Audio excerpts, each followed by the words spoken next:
So we'll let everybody filter in here. As people filter in, just want to go ahead and introduce myself. I'm Ry Schuler.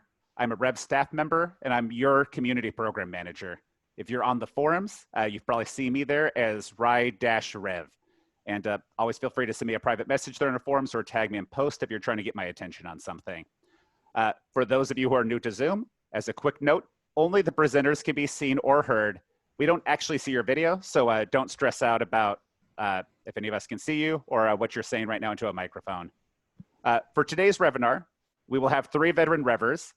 They will be presenting on a number of topics that you guys probably saw in the agenda that was listed for the webinar today. Feel free to submit any questions you have that are with those topics that we're talking about today. And if you're looking to ask questions, there's a Q&A button at the bottom of the screen. And then let me bring up chat here and just see, man, nobody's saying anything. It's so quiet in the chat room. Last time everybody was like totally introducing themselves as they came in. I see Andrea over here saying hi all. So yeah, there's totally people here. Pauline, Melanie, morning to Melanie, Shannon, Penny, hi Penny, thanks for joining us.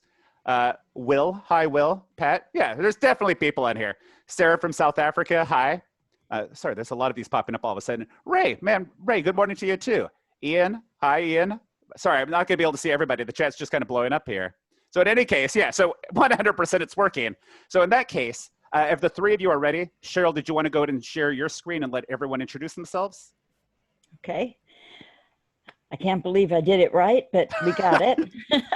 I'm Cheryl. I joined Rev in February of 2018. I started as a transcriptionist and still dabble in transcription, but I fell in love with captioning and that's what I've been doing. And I also am an expert. That's what I do. Hi, I'm Lauren. I started back in April 2018.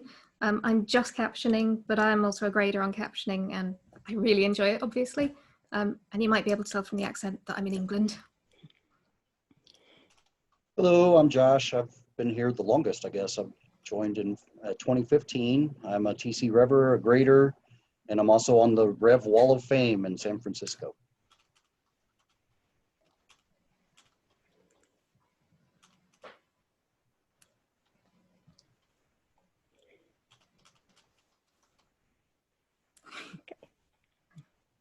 Would you like us to get started, Yeah, Ry, Cheryl, or go ahead and we get wait a started. little? Fire it up. It's all you guys.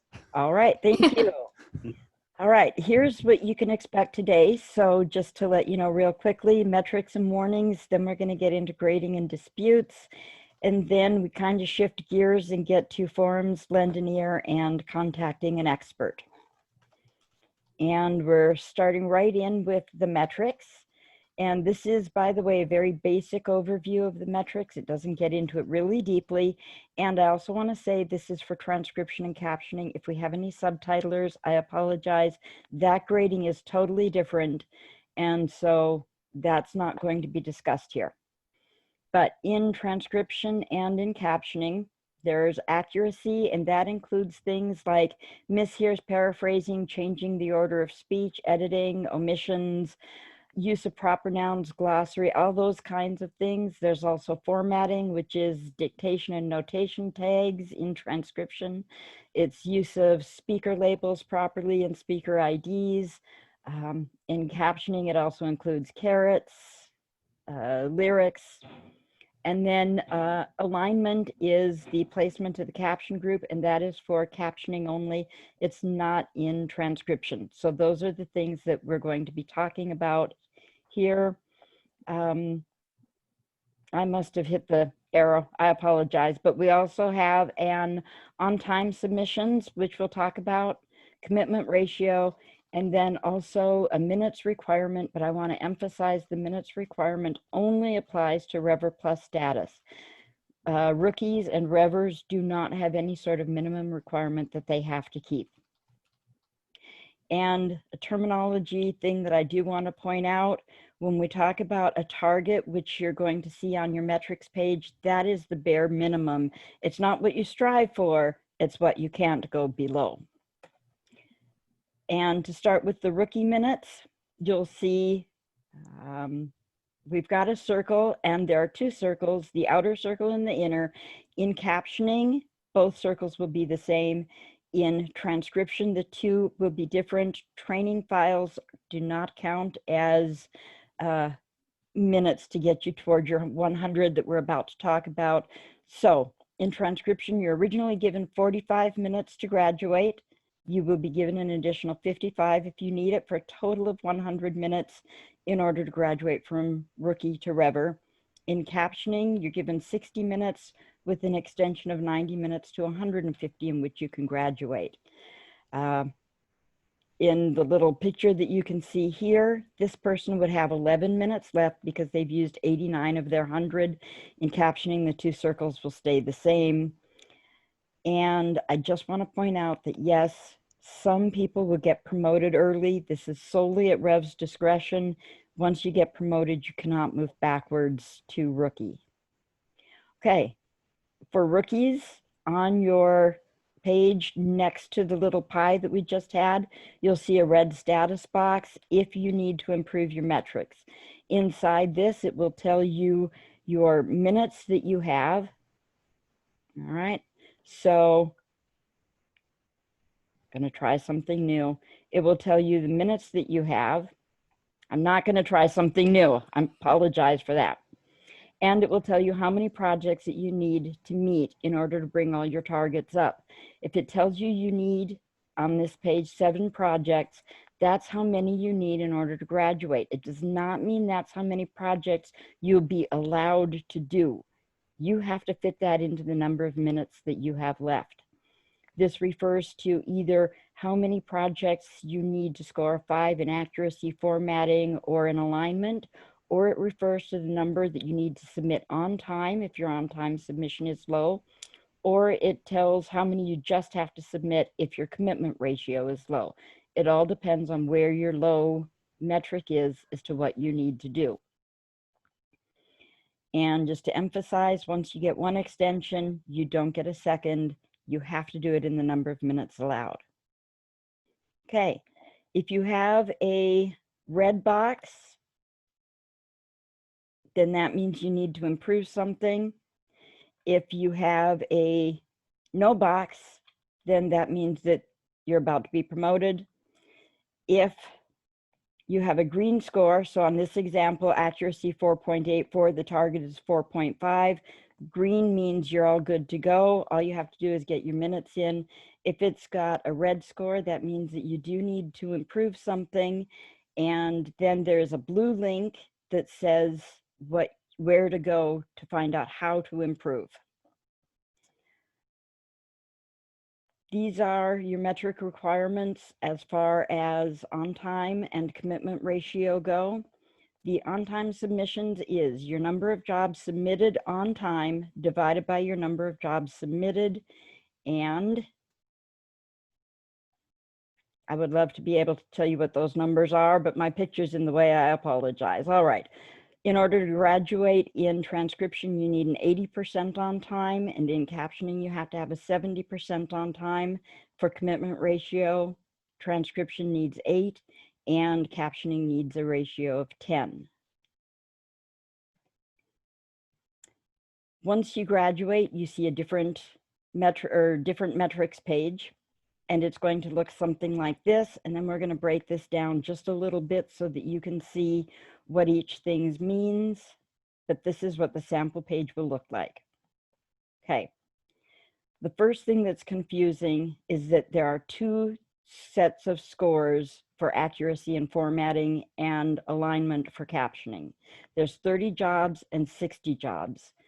Everybody goes by the 30 jobs guaranteed once you get out of rookie stage. If you have been with Rev in your line of service, meaning captioning or transcription, for 1 calendar year, you also get the 60 jobs metrics. Both will show up on all pages, but the 60 jobs only applies to people who've been with Rev for a whole year. The green where it says U indicates which set of scores Rev is currently using to put you in your status, whether you're warning, Revver, or Revver Plus. If both scores put you in the same category. The U will default to your 30 job score. If it makes a difference, Rev will look at your 60 job score if that applies, and it will then move the U. If the U is on your 30 job score and that's lower than 60, it's only because it doesn't matter to the computer. It just defaults to 30 jobs. Okay, moving on. Metrics for Revver and Revver Plus, just really quickly. Transcription. These are what your requirements are to be a Revver. In transcription, you have to have 4.5 in both accuracy and formatting. Revver Plus is the 4.8. All of these things are located on your metrics page. In captioning, it's 4.5 to be a Revver, and in Revver Plus, you need a 4.7 in accuracy and 4.5 in the other scores. This is the metrics required for on-time and commitment ratio, Revver target, Revver Plus target, and you see here that the Revver Plus target does have a minutes requirement. It only applies to Revver Plus. It doesn't apply to Revver. It doesn't apply to Rookie. I just want to re-emphasize that because people worry that they have to have minutes earned, and you don't. Okay, so these are the requirements for on time, commitment ratio, and then the minutes earned. It's a rolling window of 120 days. You can see this on your metrics page. I've got just the one line here as a sample. The last 120 days, and it lists right there for you what the days are. I apologize, I'm not going to touch my mouse again, I swear it. If you do not know the dates, it will have them listed there for you. If for some reason it does not list the dates, then you're probably looking at your on-time metric. Just go ahead to the right and click where it says last 120 days, and it will bring up your metrics for that time period. If you don't know why you have late on claims, or if you think it's not coming up right, or the same thing for late submissions, if you click on the blue where it says see jobs in this period, then it will bring up all your jobs. You can then organize them by whether or not something's been submitted, or the scores that you have, by clicking at the top of each column until you see exactly what it is that you need to see. All right, Rev's workday is different from your workday and my workday. It is based on GMT, but if you don't know what time that would be to you, you can go to the bottom of your earnings page and it will say week is defined as, and then it tells you.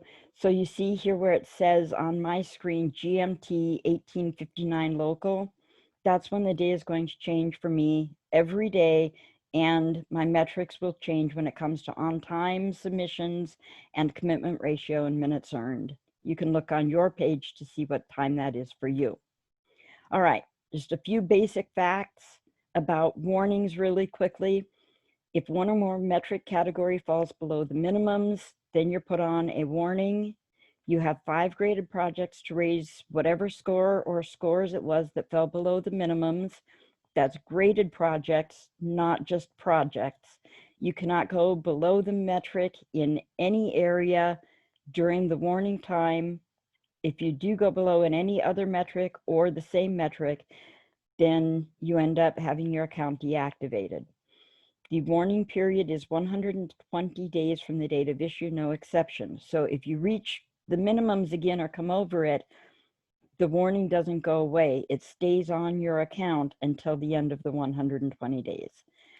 If you don't bring your metric up to the required minimum in your 5 graded projects, or you go back down during the 120 days, then the account does get deactivated and all those decisions are final. There's no dispute from that.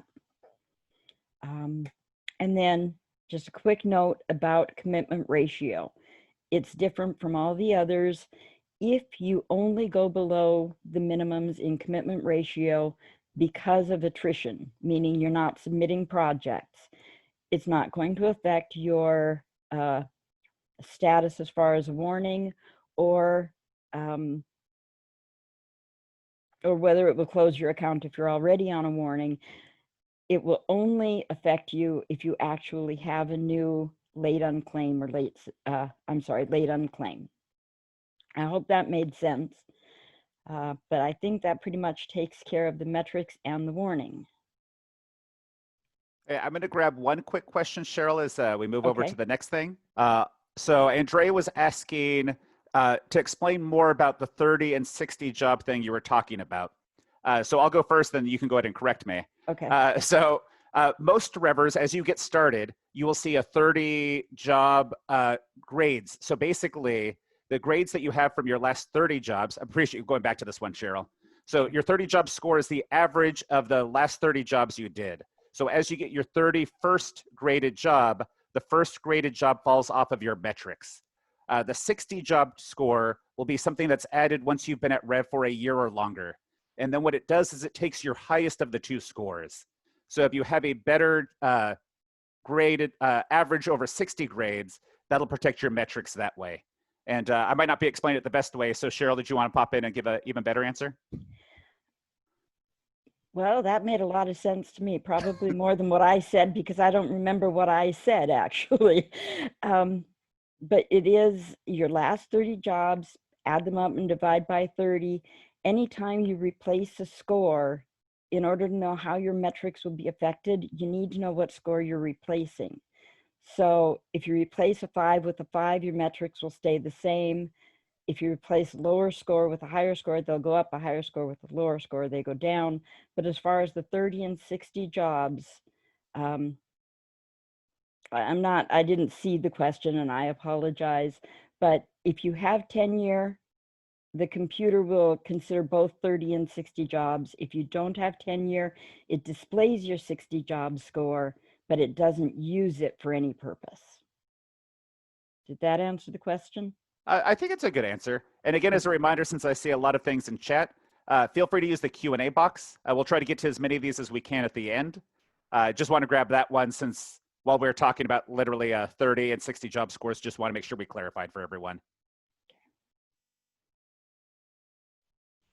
Cheryl, did you have more in yours or did we want to bounce to the next person? We're on to Josh. I believe it is.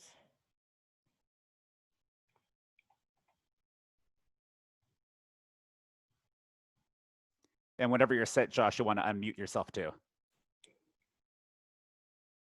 Okay, that works better.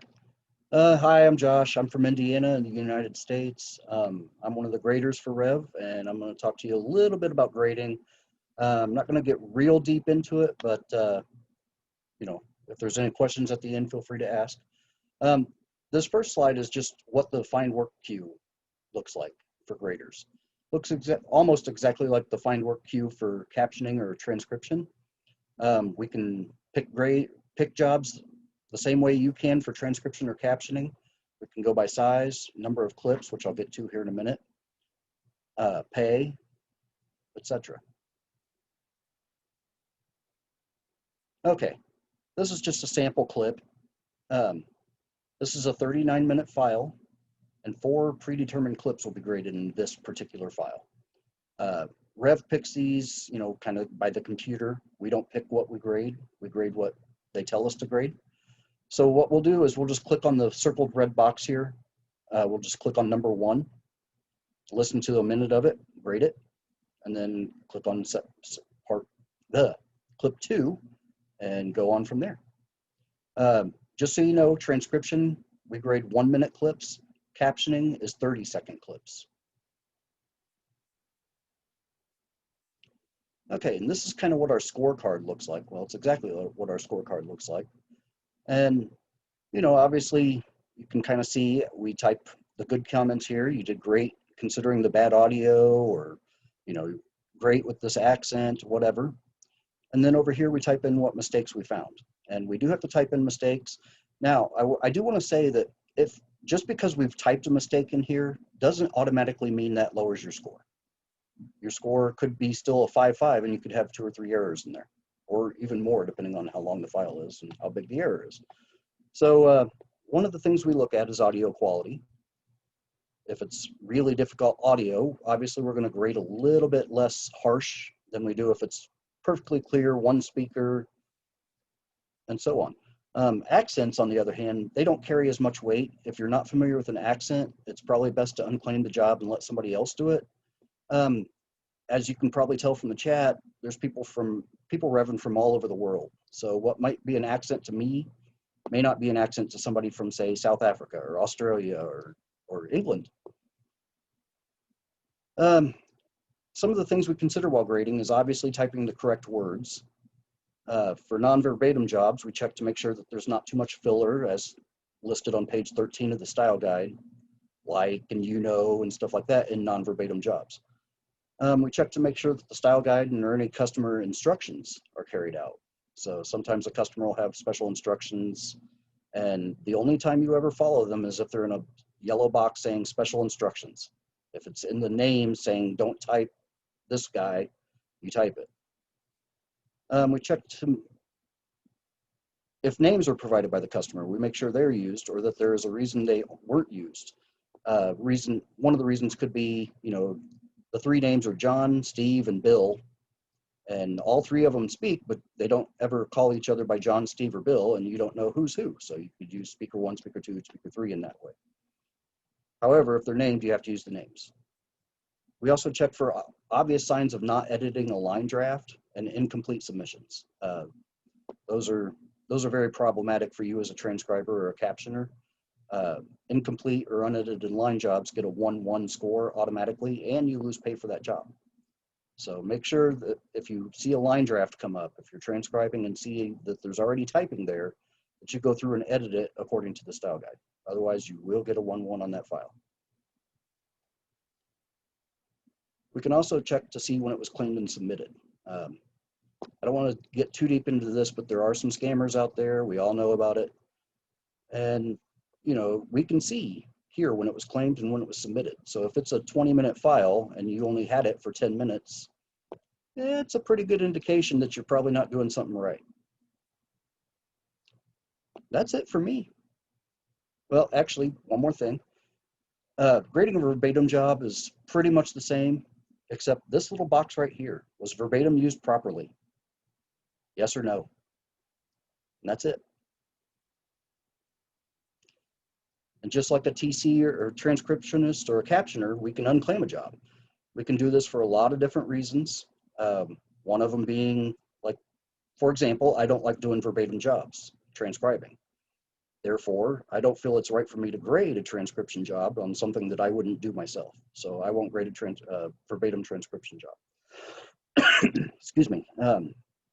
Some graders choose to grade more than they transcribe or caption. Others just do it, you know, as something to end off their day or their week or whatever, just to make a couple extra bucks. So again, it's just up to each individual grader. And that's all I have. Lauren? Or do you want to take some questions, right? No, we can let Lauren pop over. We'll grab some questions at the end, but I appreciate the presentation. It's Cheryl Josh. next, actually. Is it Cheryl next? Okay. Is the next one just how to dispute? Yep, it's Cheryl again. I like to talk. And let me get there. Okay, disputing a grade. As you can see, we've got a project here and it didn't get a perfect score. So I'm going to assume that the grader made a mistake and I need to dispute this grade. So we're going to run through how to do this. Here's what I see when I look at my my page. Let's see if I can get myself here. So up in the top left, how about that? This is what I'm going to see. And right here, that area is going to say I can review my project. I think you can see there where it says review project. Anyway, so I'm going to click on, oh, I'm sorry, I totally forgot something. Apologize. On the right side, you see QC, grading submitted, and then you see a third column down. It says comment and it says support. You can only dispute grades that are QC or grading submitted, and that yellow box that says agent right there. If it says support, you cannot dispute a grade. You can ask for clarification, but you cannot dispute a grade. All right, so we're going to dispute the grade. here's what you need to do. You need to click on review your file. That's going to be in this area right here. Click on all of the blue circles. So this file here was short enough. It only had one graded clip. And just to explain that really quickly, graders see clips of the file, transcription sees 60 seconds, captioning sees 30 seconds. So what you're going to have to do is actually click on that blue button and watch through all 60 or 30 seconds. I have tried, you cannot fast forward through this. You have to watch it straight through and review what the grader said. All right, once you've watched all of their clips in the entirety, you're going to click on Finish Review, which is right here. Once you do that, you're going to then click Back to Project.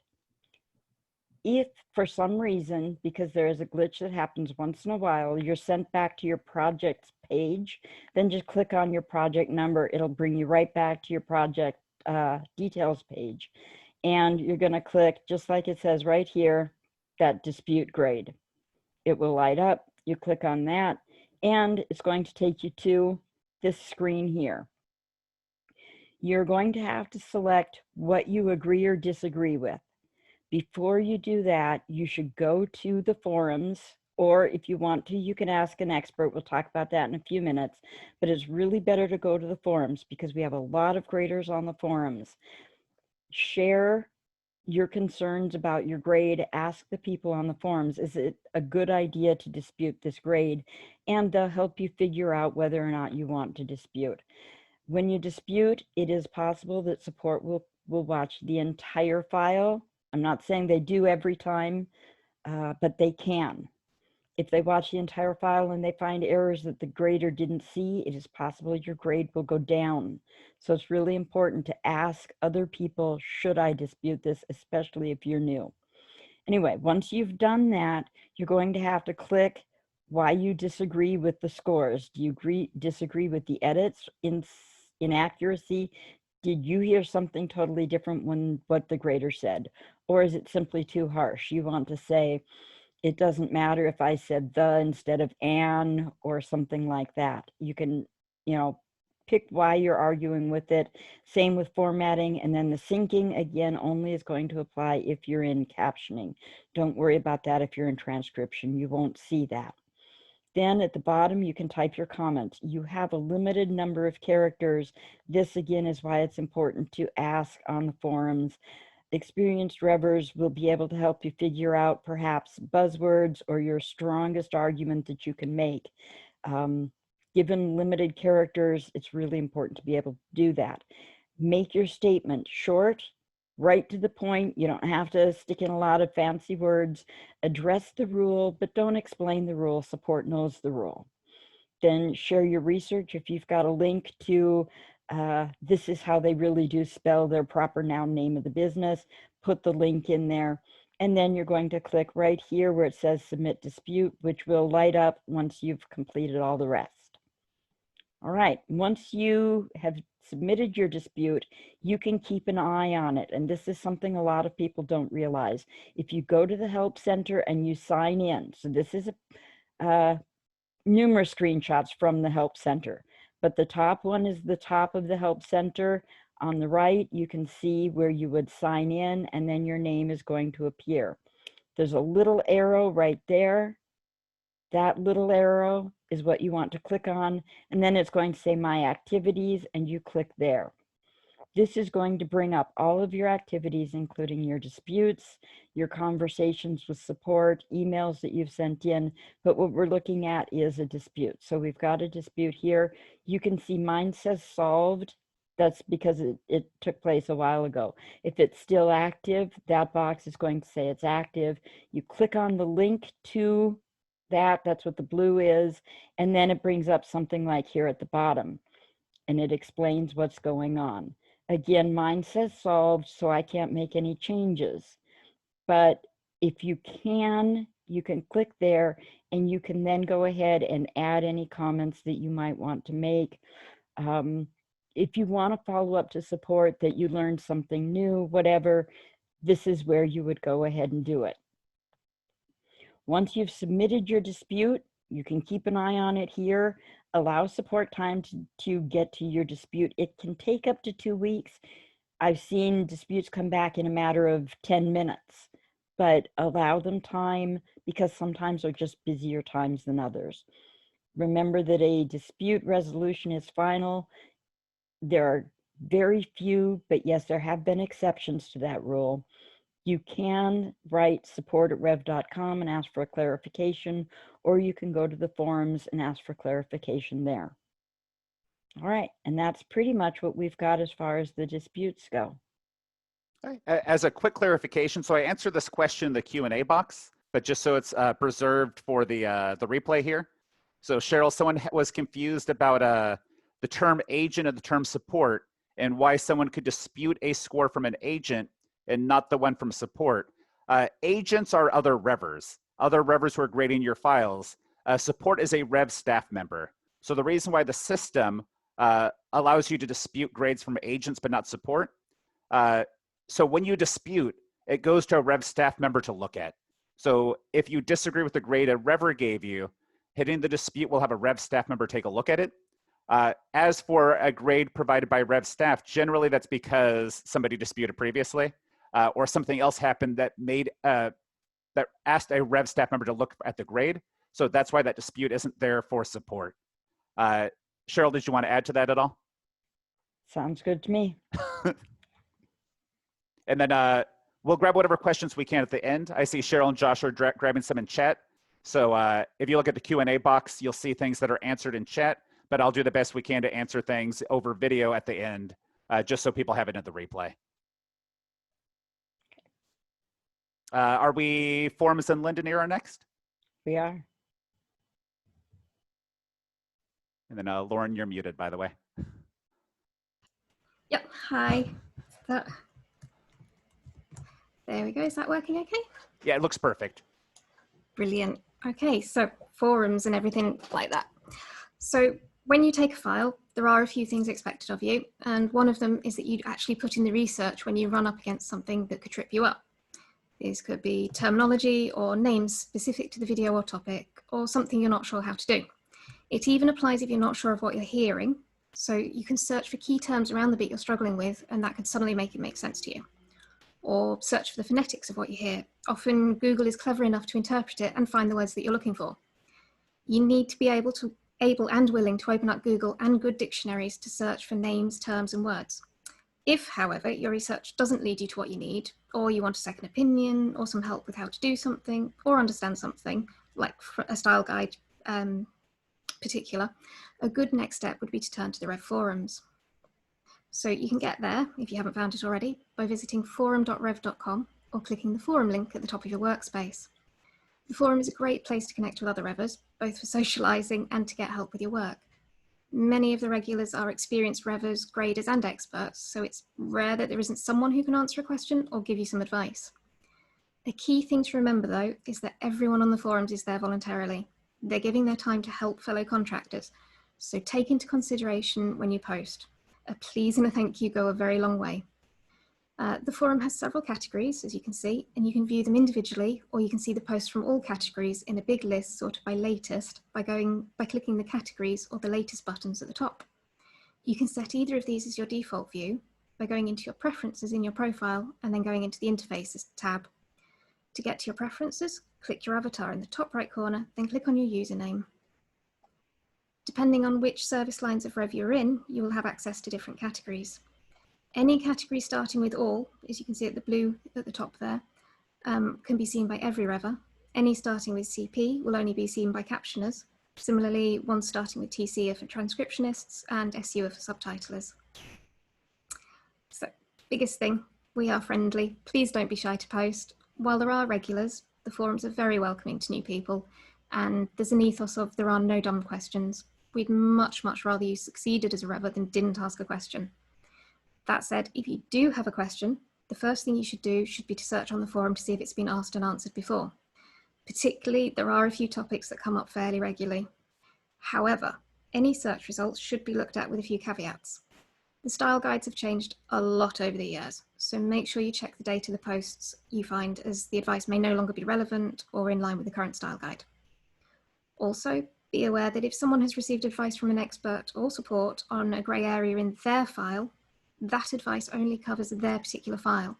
You would need to get your own official answer to cover your specific scenario. So if your search doesn't get you the answer you're looking for, and you have a question about the style guide or just anything you're uncertain about, Rookie Corner or the general section are both great places to ask. Whichever service of line of rev you work in, there's a version of these categories specific to that branch. So make sure you're in the right area. Posting in Rookie Corner lets people responding know that you might need a bit more information or that you might not have come across certain resources yet.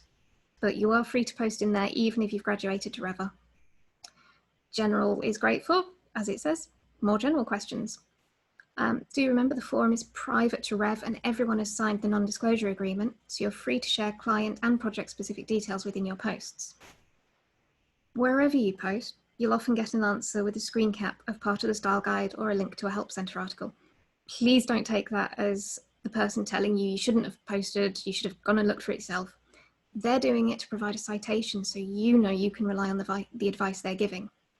We all know there's a lot of information to take in and things can be overlooked or difficult to find, especially when you're under a deadline.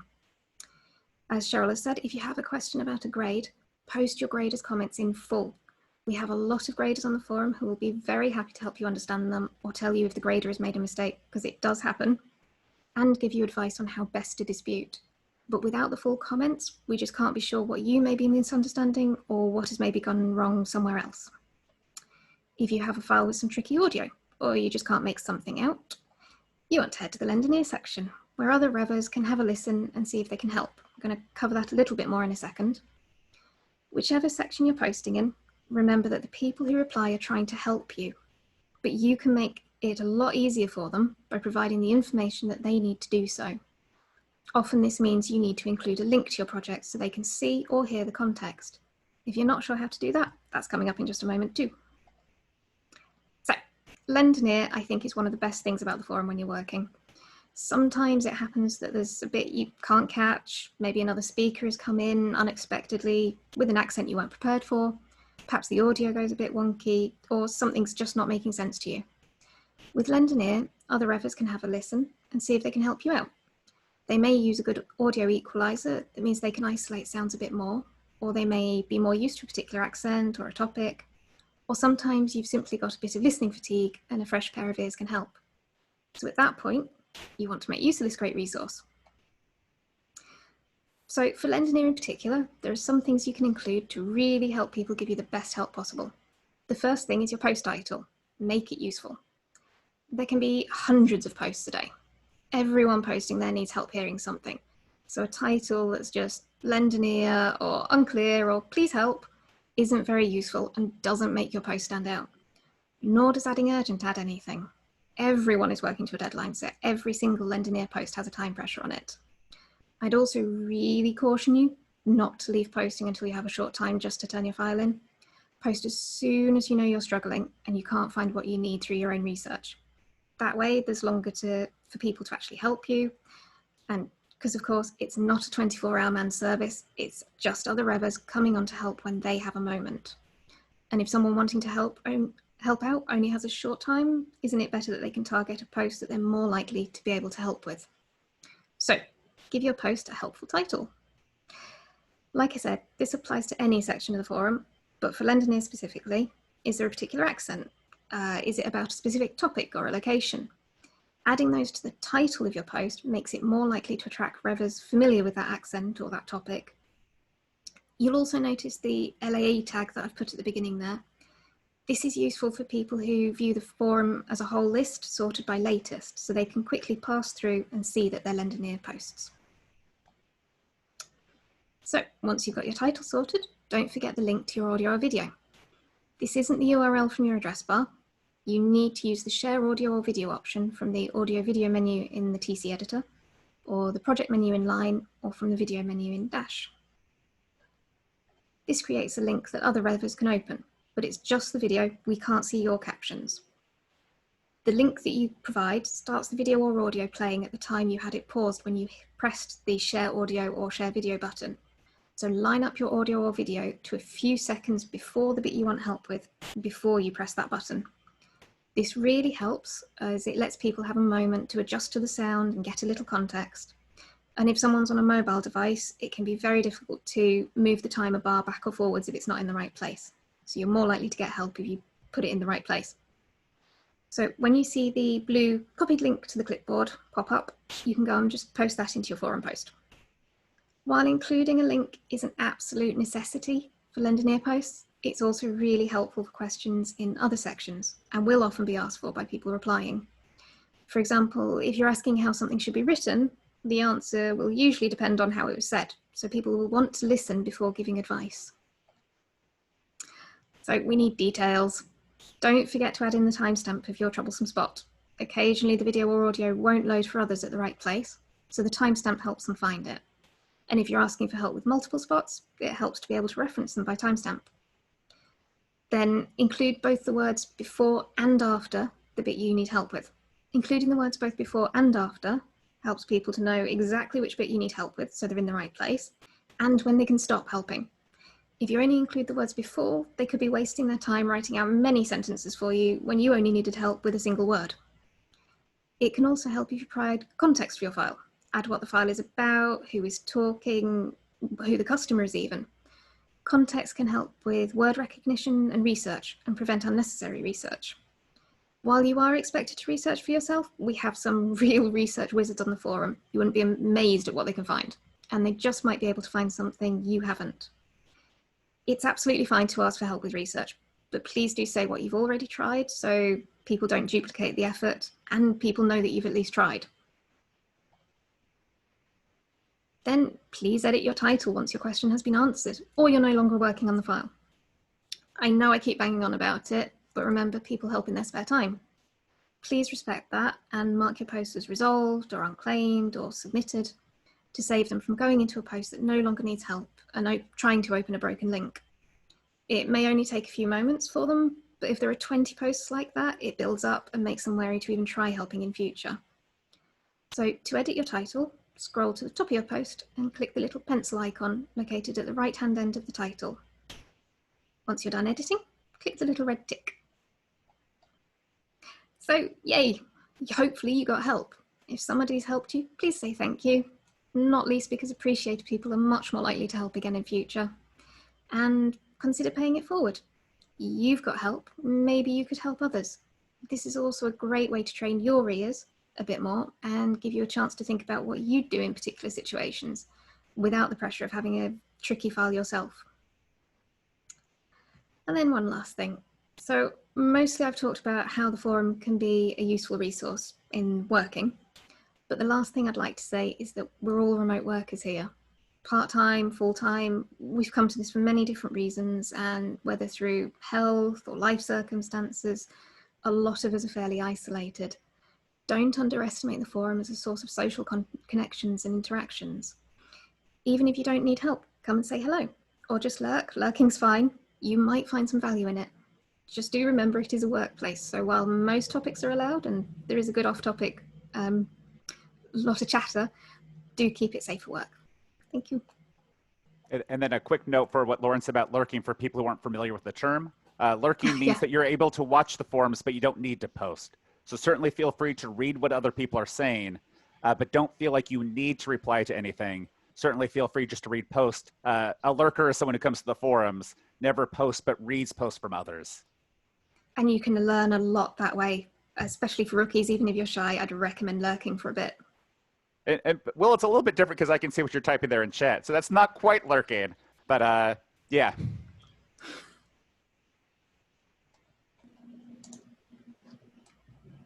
So we have about 16 minutes left. And I think, Cheryl, the last part of the presentation, you want to chat a little bit about Ask an Expert and getting help. And you're muted, Cheryl, so you'll want to unmute yourself before you get into it.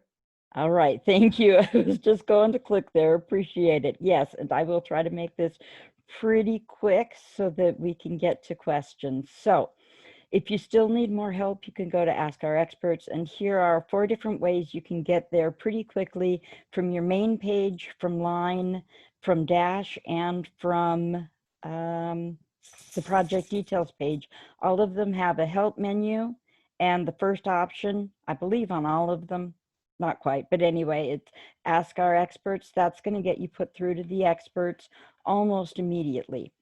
Two slower options. Let's see, I think I'm sharing, right? All right, two slower options are from the project details page, selecting get help or emailing support@rev.com. These do go through the experts. I know both of them say I need help from Rev support, but you're going to end up getting to the experts first. These are slower than the other methods though. All right, what information is going to get you the quickest answer from an expert? And I just want to run through this. If you have an active project, if you include a link to the project and the full project number, you're going to be able to have us look at the project. We also could use a timestamp, just like as if you were asking a Lendoneer. And of course, a clear explanation of what your question actually is. For technical issues, it helps if you share your line of service. That's going to be transcription, captioning, or subtitling. If it's a computer issue, share your browser and what version you're using. So right now, the best would be Chrome version 85, but other options are out there. Share what you've already done. I believe I had someone recently who had already gone through clearing cache and cookies all the way through to shutting down our system and restarting. Knowing what you've already done is going to save us time when we're telling you, please take these steps. Again, clear explanation. If you're telling me you can't hear your file and what you want to do is unclaim your project, and I'm thinking what you want to do is hear your file, it's going to take us a while to get to the answer because I don't know what you want from me to help you. If you have a specific account question, your line of service again, tell me if you're subtitling, captioning, or transcription. Sharing your status. I'm a rookie, I'm a Revver, I'm on a warning, or I've been deactivated. That way we don't have to go back and start asking you a lot of questions. And again, what is the question that you're asking?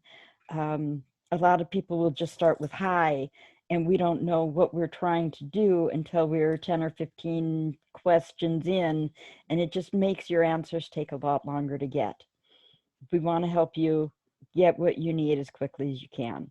And I want to add right here really quickly, if you're writing an email or if you're doing something, don't even insert your screenshots yet. It's going to frustrate everyone. For some reason, they never come through. It's just the way the system works. Once we get to talking, then you can share all your screenshots. And really, what experts have access to, not much different from what anybody on the forums would have an access to. The style guide, the help center, the forum, every once in a while, we get information that will tell us you're in transcription, captioning, or subtitling. Doesn't always come through correct though, so we don't like to rely on that. And sometimes your browser and the version of your browser come through, but again, it's not reliable. So the only information we have is what you tell us. Experts have zero access to your project or your account information unless you share the information. That's why we have to ask a lot of questions, and it helps if you just start out by sharing the information. And experts do have the ability to send your question on up to support for you if that's what we need to do. But remember, the expert's job is to answer your questions so that it doesn't have to get sent to support. An expert is a Revver, just like everybody out there. We're all real people. We are not members of support staff.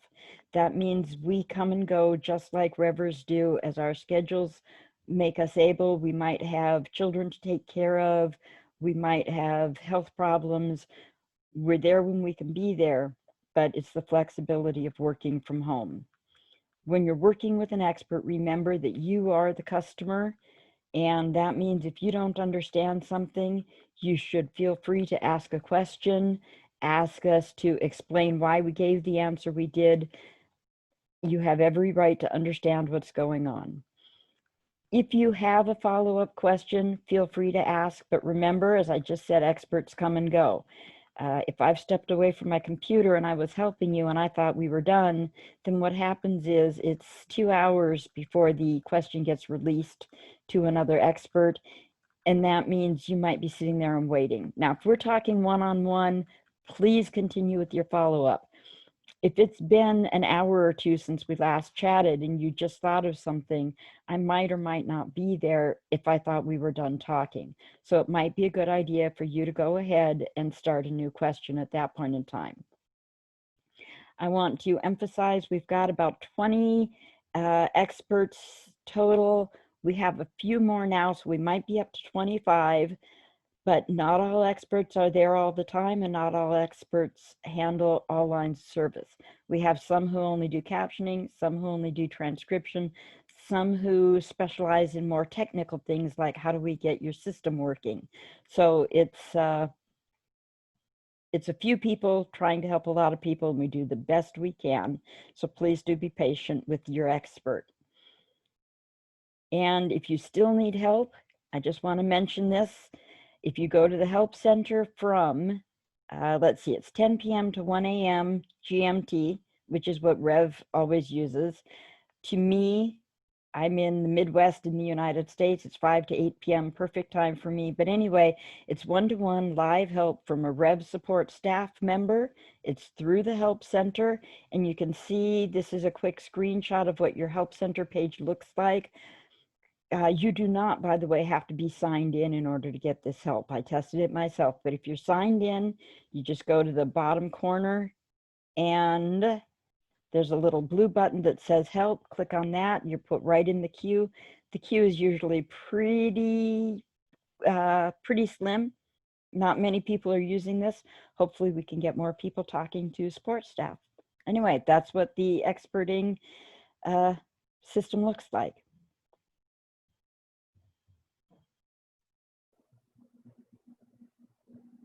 All right, appreciate it, Cheryl. If you're done with this one, did you want to pop this one off the screen? There it goes. All right, so just so we save things in the replay before we get to other questions, I noticed everybody, well, not Cheryl, Lauren, and Josh were answering a few in chat. Because chat won't be seen after the webinar, were there any particular questions that the three of you would like to make sure that we read to the group here so it's available in the replay?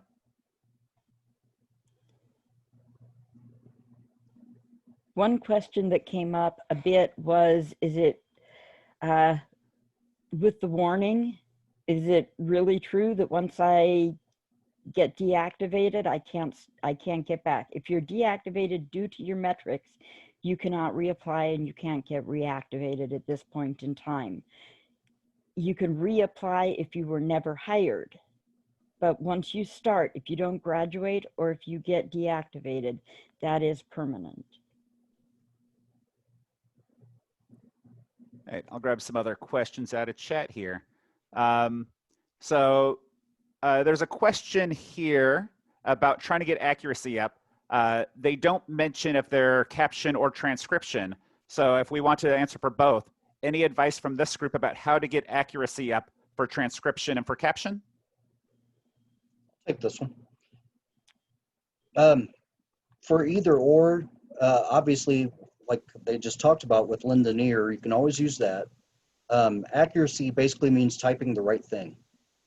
It also has a little bit to do with punctuation. So make sure you understand just basic rules of English and punctuation and grammar. But also, one thing we see a lot, especially with accents, I'll give you a tip. If you see something that you type that just doesn't make sense, it's probably not right. People do speak sometimes weirdly, but it typically makes sense. So if you look back at something and it just doesn't make any sense to you, it's probably not correct. So you might want to go back and listen to it a couple more times and maybe even use Linda-Neer. Linda-Neer is a great way to double check yourself. Other than that, accuracy is basically just typing the right words at the right time, spelling them correctly. I think I'd also add that, you know, try different headphones. If you're listening on speakers, try headphones, try earphones. And there are tools out there that you can use, audio equalizers. There's a free one for if you're using Chrome called Ears. And there's a paid one called FX Sound that usually people mention on the forum when it goes on sale. It's kind of a worthwhile investment. It's not necessary, but it can be helpful. But Ears does the same thing, and I believe there's ones for Apple devices as well. I'll grab one here. I'll start first and other people can weigh in. So someone's asking about why there's discrepancy in graders, why one grader might grade something at 4, one grader might grade it something else. I guess the short answer is probably that graders are people. They're Revvers that are doing the best they can using their best judgment. And there's often some gray areas in files.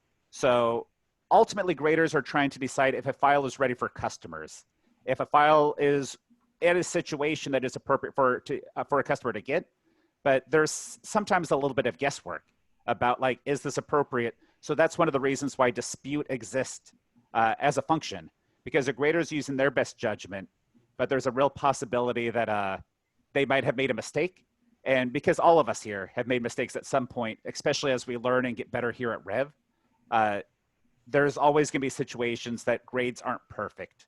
But Josh, because you grade, did you want to sit in here and weigh in on that as well? Why maybe there's discrepancy between graders? Yeah, it's just like Rye said, we are human. You know, I may have made a mistake before. I'm not sure.